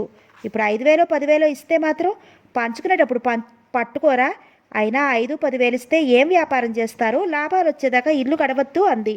ఓ స్నేహితుడితో కలిసి బిజినెస్ చేద్దాం అనుకుంటున్నాను. నా వాటా ఎంత వస్తే అంత ఇమ్మను, నా ఇష్టం వచ్చినట్టు చేసుకుంటాను అన్నాడు. తల్లి ఎంత చెప్పినా వినలేదు. సారథి పిలిచి అడిగాడు. సారథికి అదే సమాధానం చెప్పాడు. సారథికి కూడా ఎంతో చెప్పి చూశాడు, అయినా వినలేదు. సారథికి ఏమీ తోచకుండా పోయింది. ఎంతో బాధగా అనిపించింది. అమ్మా, మామయ్య పెద్దవాడు, మావయ్యని రమ్మని రాద్దామనుకుంటున్నాను అన్నాడు. నేనే చెప్దామనుకుంటున్నాను. ఆఖరికి ఎలాంటి పరిస్థితి వచ్చింది? నువ్వు ఉద్యోగానికి వెళ్లకుండా వీళ్ల కోసం అన్ని తిప్పలు పడి చదివిస్తే ఆఖరికి వాడు చేసిన పని ఇదా? అప్పుడు చదువు చెప్పించాను అంటే ఏం చేసేవాడు? ఆవిడ బాధగా, ఎప్పుడూ కోపం అంటే ఏమిటో తెలియదు. ఆవిడ కంఠంలో కించిత్తు కోపం కూడా తొంగి చూసింది. అమ్మా, నువ్వేనా అలా మాట్లాడుతున్నది? పరాయి వాడికి చెప్పించినట్లుగా మాట్లాడతావేంటమ్మా? పెద్దవాళ్ళయ్యాక ఎవరి అభిరుచులు వారివి. వాడికి బిజినెస్ చేయాలని ఉంది, చెయ్యని. నేను చేసిన పని వాడు చెయ్యలేడు, వాడు చేసే పని నేను చెయ్యలేను. దీంట్లో బాధపడాల్సిందే ఉంది. వాడిని మనస్ఫూర్తిగా ఆశీర్వదించి పంపు అన్నాడు. సారథి మాటలతో అతనికి ఆవిడికి ఇంకా బాధ ఎక్కువైంది. లత ఎందుకు కాపురానికి రావట్లేదో ఆవిడికి అర్థమైపోయింది. సుగుణని ఇక్కడ ఉంచేయడం కూడా ఆవిడికి అర్థమవుతోంది. కానీ పైకి అనుకోవడానికి లేదు. కానీ భార్య మాట పట్టుకునే వేణు ఆస్తి పంచుకోవడానికి సిద్ధపడ్డాడు. ఆవిడ లోపలే బాధపడసాగింది. సారథి ఉత్తరం అందుకుని లోకనాథం గారు వచ్చారు. సుగుణ, ఎప్పుడొచ్చావమ్మా? మీ ఆయనకి హైదరాబాద్ ట్రాన్స్ఫర్ అయిందంటగా అన్నాడు. అవును మామయ్య అని ఊరుకుంది. ఆయన రత్తమ్మ దగ్గరికి వెళ్ళి అడిగాడు. ఏమిటి, సారథి నుంచున పడంగా రమ్మని రాశాడు అని అడిగాడు. రత్తమ్మ గారు చెప్పింది విని తెల్లబోయినట్లు చూశాడు. చాలా బాధపడ్డాడు. చూసావా అక్కయ్య, ఆనాడు ఆస్తి వివరాలు చెప్పడం ఎంత మంచిదైందో. లేకపోతే ఎన్ని గొడవలు వచ్చేవి. వేణు జాగ్రత్తగా గమనించే ఆనాడు అలా చెప్పమన్నాను అన్నాడు. ఆయన వెంటనే తోటలోకి వెళ్ళాడు. సారథి అన్న విషయాలు చెప్పాడు. అందుకే పిలిచాను మామయ్య, ఇదేదో సెటిల్ చేసి వెళ్ళు అన్నాడు. నేను పెద్దరకం వహించి చేసిన పని మీ జీవితాలు ఇలా అయ్యాయి. నన్నెందుకు రప్పించావు బాధగా అన్నాడు ఆయన. అలా అనకు మామయ్య, అందులో నీ తప్పే ఉంది. అది మా చేజేతులా మేమే చేసుకున్నాము. మాకు నువ్వే పెద్ద. నువ్వు వెళ్ళిపోతే నాకు మతిపోతుంది మామయ్య. అతని కంఠంలో బాధ తొంగి చూసింది. ఇంతవరకు అతను ఎంతో నిగ్రహంగా ఉన్నాడు. ఇప్పుడు అది అతనికి సాధ్యం కావడం లేదు. అయితే నేను చెప్పినట్టు వింటేనే నేను పెద్దరికం వహిస్తాను, లేదంటే చెప్పు, ఇప్పుడే వెళ్ళిపోతాను అన్నాడు. అదేమిటి మామయ్య, నువ్వు చెప్పినట్టే వింటాము అన్నాడు. నీ సంగతి నాకు తెలుసురా. వేణు ఒప్పుకోకపోతే మాత్రం నువ్వు మధ్యలో కలగ చేసుకోకు. వేణు మాత్రం ఏమంటాడు మామయ్య? నువ్వు చెప్పినట్టే వింటాడు. వింటే సంతోషమే. నేను అందరికీ న్యాయం జరిగేలా చేస్తాను. ఇందులో ఎవరికి అన్యాయం జరిగినా నా మనసు చాలా బాధపడుతుందిరా. ఆయన బాధను దిగమింగాడు. లోకనాథం గారి రాక వేణుకి ఆశ్చర్యం కలిగించింది. ఆయన ఎందుకు వచ్చాడో తెలిసాక ఆ భార్యాభర్తలిద్దరికీ ఆయన రాక నచ్చలేదు. అందరూ మండువాలో కూర్చున్నాక లోకనాథం గారు సారథితో అన్నట్టుగానే అన్నాడు. ఎవరికి అన్యాయం జరిగినా నా మనసు బాధపడుతుంది. మీలో ఒకడిగా నన్ను భావించి నాకు ఈ గౌరవం ఇచ్చారు. నేను అందరికీ న్యాయం చేయాలి. అందులో మీరిద్దరూ కూడా ఏ పెద్దలని పిలవడానికి ఇష్టపడలేదు అంటూ ఆగాడు. ఎవరూ మాట్లాడలేదు. సారథికి అసలు అక్కడ కూర్చోవాలని లేదు. అదే మాట మేనమామతో అన్నాడు. అన్నీ నువ్వు చెప్పు, నేనెందుకు అక్కడా అని. అదేం మాటరా, మనిద్దరం ఏదో ఆలోచించుకుని చేశామని వాళ్ళు అనుకోరు అన్నాడు. దాంతో తప్పనిసరిగా కూర్చున్నాడు సారథి. లోకనాథం గారు ఆస్తి వివరాలు చదివి వినిపించాడు.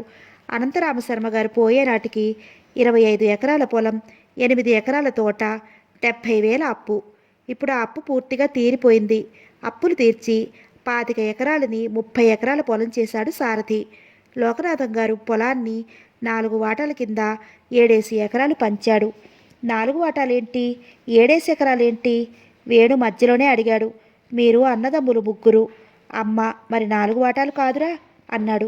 వేణు ముఖం ఎర్రగా అయిపోయింది. అమ్మని మేము చూడమా రోషంగా అన్నాడు. ఆ మాట నేనెప్పుడూ అననురా. మీరు తల్లిని దైవంగానే చూసుకుంటున్నారు. ఇక ముందు కూడా మీరు అలాగే చూసుకుంటారు, కాదనను. కానీ ఆవిడ ఇక్కడే ఉండాలనుకుంటోంది. ఎక్కడికి రావడం ఇష్టం లేదు ఆవిడికి. ఆవిడ తదనంతరం మీకే చెల్లుతుంది. ఒరే తమ్ముడు అంటూ రత్తం మీద చెప్పబోయింది. అక్కయ్య, ఈ విషయంలో నేనేం తప్పు చేయడం లేదు. తర్వాత నువ్వు కొడుకులని కాదని ఎవరికో ఇయ్యవు, వాళ్ళకే చెందుతుంది. దయచేసి నువ్వేమీ అభ్యంతరం చెప్పకు అన్నాడు. తర్వాత మళ్ళీ అన్నారు. ఇంకా రాము చదువు అవలేదు. పుష్ప పెళ్ళి కావాలి. మీ నలుగురికి 7 ఎకరాల చొప్పున 28 ఎకరాలు, మిగతా 2 ఎకరాలు రాము చదువు, పుష్ప పెళ్లి నిమిత్తం. అది ఎవరికీ చెందదు. తోట 6 ఎకరాలు మీ ముగ్గురికే కేటాయించాను. వేణు విసురుగా లేచి నిలబడ్డాడు. సారథి కంగారుగా అన్నాడు. వేణు కూర్చో అని. మామయ్య, పెళ్లికి చదువుకి వేరే ఎందుకు? అమ్మవాట అంటావా? అది అమ్మ ఇష్టం అన్నాడు. సారథి వేణు ఇద్దరు జాగ్రత్తగా వినండి. మీ నాన్న కొంత ఆస్తి పాడు చేసినా ఈ ఆస్తి ఆయనది. భర్తకి అంత ఆస్తి ఉండగా ఆవిడ ఎవరి మీద ఆధారపడటం న్యాయం కాదు. ఇంకా ఉన్న సంగతి, మీ చదువులు పెళ్ళిళ్ళు ఆ హయాంలోనే జరిగాయి. మరి ఇప్పుడు కొన్ని బాధ్యతలు మిగిలి ఉండగానే పంపకాలకి దిగారు. తండ్రి ఆస్తి ఉండగా మీరు చందాలు వేసుకున్నట్లుగా చెరో కాస్త వేసుకుని పుష్ప పెళ్లి చేస్తారా? రాము తన పంట డబ్బుతోనే చదువుకోవాలా? మీ అమ్మని చెరో 6 నెలలు దగ్గర ఉంచుకుంటారా? లేక నెలకి ఇంత అని చెరికాస్తా ఇస్తారా? ఆవిడికి అంత కర్మేం పట్టింది? రేపు ఏ ఆడపిల్లో చూడటానికి వస్తుంది. ఆవిడ కడుపున పుట్టిన బిడ్డ నట్టింటికి వస్తే ఆవిడకి ఏదైనా పెట్టుకోవాలని అనిపించవచ్చు. అప్పుడు మిమ్మల్ని 10 రూపాయలు ఇమ్మని అడగాలా? నా మీద బాధ్యత పెట్టారు, పెద్దరికం వహించమన్నారు. నాకు ఇదే న్యాయం అనిపించింది. నేను చెప్పింది మీకు నచ్చనప్పుడు మీకు ఎలా బాగుంటుందనిపిస్తే అలా చేసుకోండి గంభీరంగా అన్నాడు. వేణు వెంటనే అక్కడి నుంచి గదిలోకి వెళ్ళిపోయాడు. లోకనాథం గారు అలాగే కూర్చున్నారు. తన తీర్పు వేణుకు నచ్చదని ఆయనకి ముందే తెలుసు. సారథి బాధగా నిట్టూర్చాడు. వేణు స్వభావం మొదటి నుండి అదో మోస్తరని తెలిసినా మరి ఈ విధంగా ప్రవర్తిస్తాడని మాత్రం అతను అనుకోలేదు. ఇప్పుడు వేణు చెప్పినట్టే చేద్దామన్నా అవతల మేనమామ పెద్దవాడు, ఈ కుటుంబం అంటే మొదటి నుండి ఎంతో అభిమానం ఉన్నవాడు. ఇప్పుడు తను ఏమన్నా ఆయన్ని అవమానించినట్టే అవుతుంది అనుకుని మౌనంగా ఉండిపోయాడు. రత్తమ్మ గారికి అదే అనిపించింది. కనీసం పుష్ప పెళ్లి, రాము చదువు అయిపోయాక ఈ పరిస్థితి వస్తే తను కలుగు చేసుకునేది.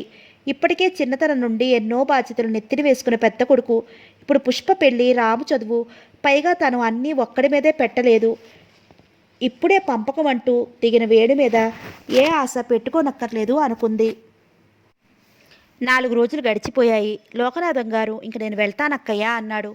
చాలా రోజులకు వచ్చావు, ఇంకో 4 రోజులు ఉండు అని ఆవిడ ఆపేసింది. తను ఎంత కోపంగా ఉన్నా ఎవరూ లెక్క చేయకపోవడంతో వేణు తల్లితో అన్నాడు. అమ్మా, నాకు ఈ ఇల్లు అక్కర్లేదు. తోటలో 2 ఎకరాలు నేనేం చేసుకుంటాను? ఇక్కడ ఉండని వాడిని. ఆ తోటలో వాటా, ఇంటిలో వాటా అన్నయ్యనే తీసుకోమను. నాకు 10 ఎకరాలు ఇచ్చేయమను. అదెలా కుదురుతుంది?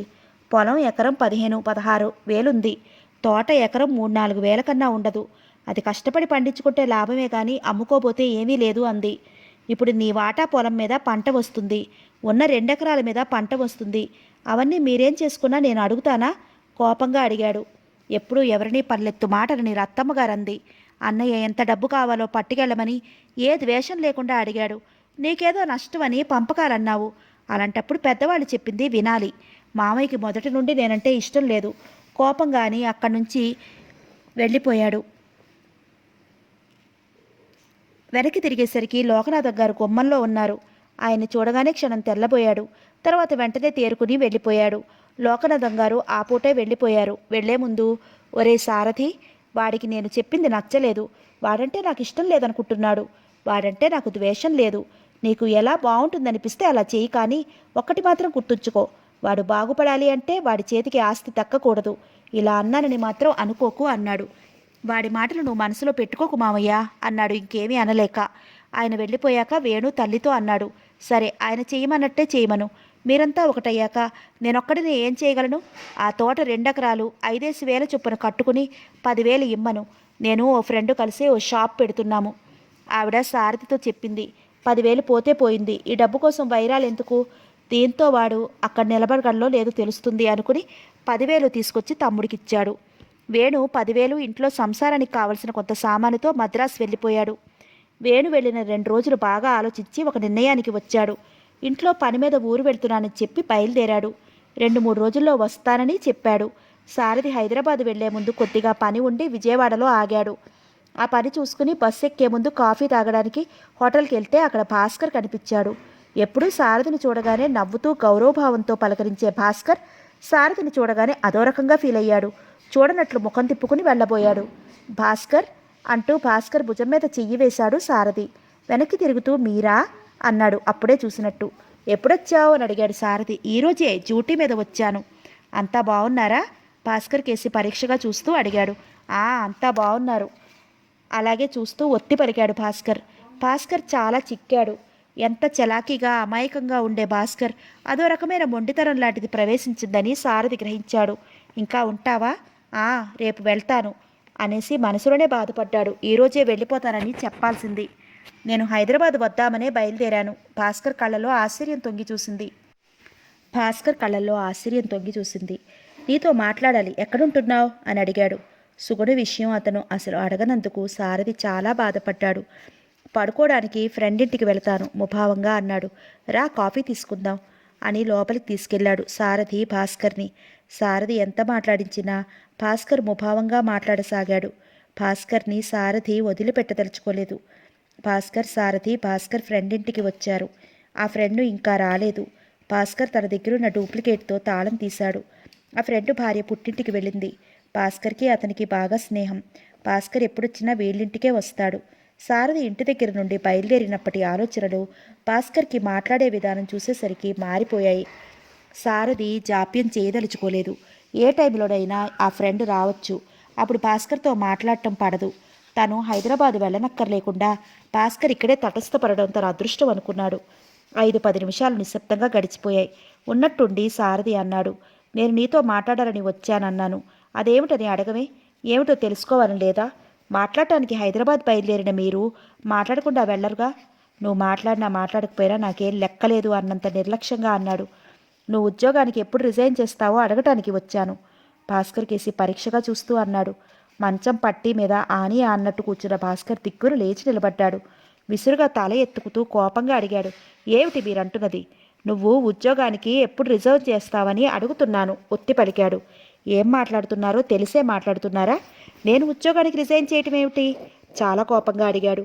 సారథి ప్యాంటు జేబుల్లో చేతులుంచుకుని ఆ గదిలో పచార్లు చేస్తూ అన్నాడు, మా అన్నదమ్ములం విడిపోయాము. నా పొలం తోట నువ్వు చూడటానికి, అందుకే ఉద్యోగానికి ఎప్పుడు రిజైన్ చేస్తావని అడుగుతున్నాను అంటూ గిర్రున భాస్కర్ కేసు తిరిగాడు. భాస్కర్ మండిపడ్డాడు. అంత కర్మేం పట్టింది నాకు? నా ఉద్యోగం వదులుకుని మీ పొలాలు చూడటానికి? కాస్త మర్యాదగా మాట్లాడటం నేర్చుకోండి. భాస్కర్, ఆవేశం తెచ్చుకోకు. చెప్పింది శాంతంగా విను.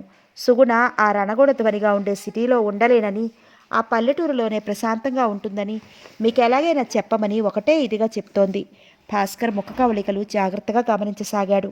గుండెల్లో కెరటంలా లేచిన బాధ కళ్ళల్లోకి విరచిమ్మి మరుక్షణం మాయమైంది.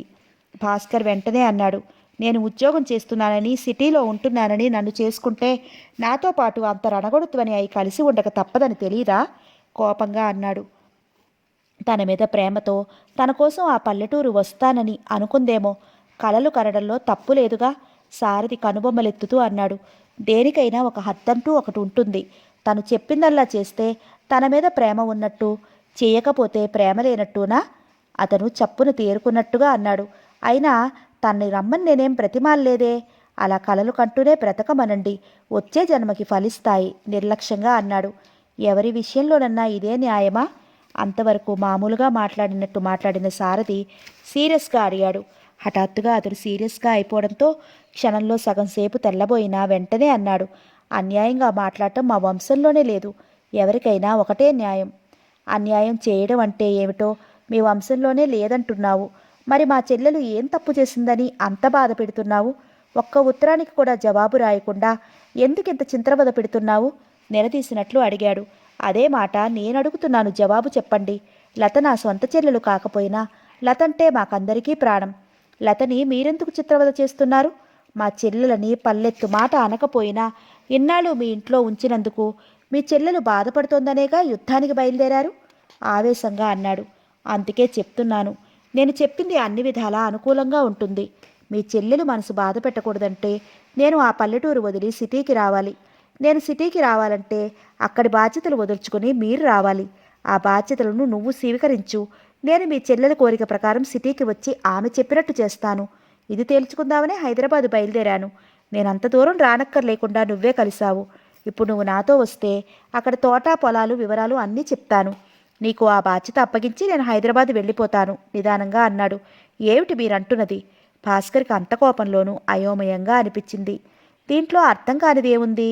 చెల్లెలి మీద ప్రేమతో ప్రాణాధికంగా ప్రేమించిన భార్యని పుట్టింట్లో వదిలేసిన వాడివి ఆ చెల్లెల కోసం ఉద్యోగం వదులుకోలేవా?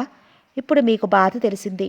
చెల్లెలు కళ్ళెదుటి దిగులుగా తిరుగుతోంటే ఆ బాధ మా పెద్దమ్మకి పెద్దనాన్నగారికి ఉండదా? మీకే నా ప్రేమాభిమానాలు ఉన్నది, ఇంకెవరికీ ఉండవనుకున్నారా? కోపంతో భాస్కర్ ముఖం ఎర్రగా అయింది. మంచి పాయింట్కొచ్చావు. సారథి చూపుడు వేలు భాస్కర్ కేసి పెడుతూ అన్నాడు, చూడు, ఇంత క్రితం నా చెల్లెలు సిటీలో ఆ రణగొడ ధ్వనిలో ఉండలేదు అంటే ఏమన్నావు? నేను ఉద్యోగం చేస్తున్నానని, సిటీలో ఉంటున్నానని, నన్ను చేసుకుంటే నాతో పాటు ఎంత రణగొడ ధ్వని అయినా కలిసి ఉండక తప్పదని తెలియదా అని ఆవేశంగా అడిగావు.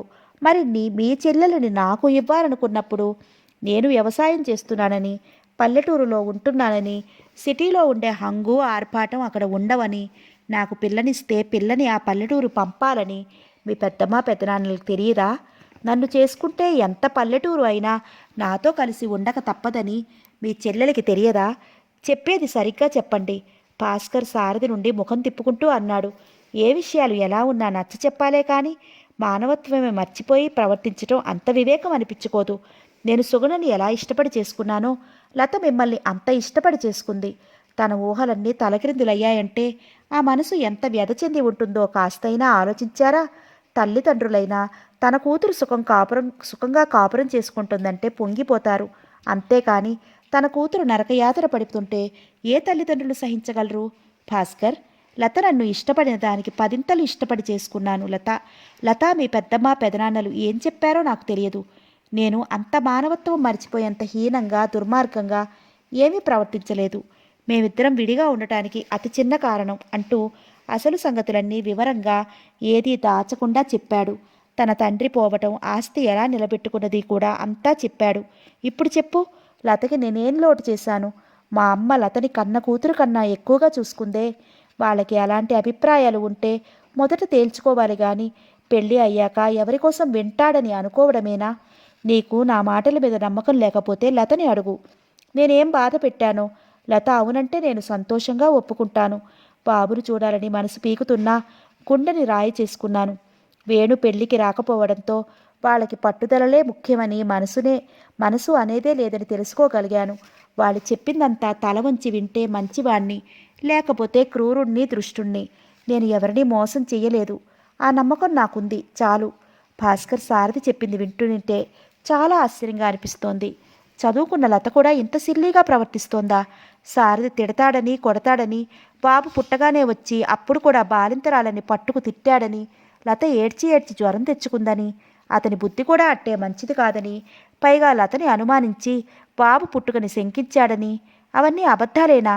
తను సుగుణని కొన్నాళ్ళు తీసుకురాకపోతే సారథికి బుద్ధి వస్తుందంటే నిజమేననుకుని, భాస్కర్, నేను మొదట మాట్లాడటానికి వచ్చినప్పుడు నా సందేహాలు బయటపెట్టినప్పుడు నువ్వేమన్నావు?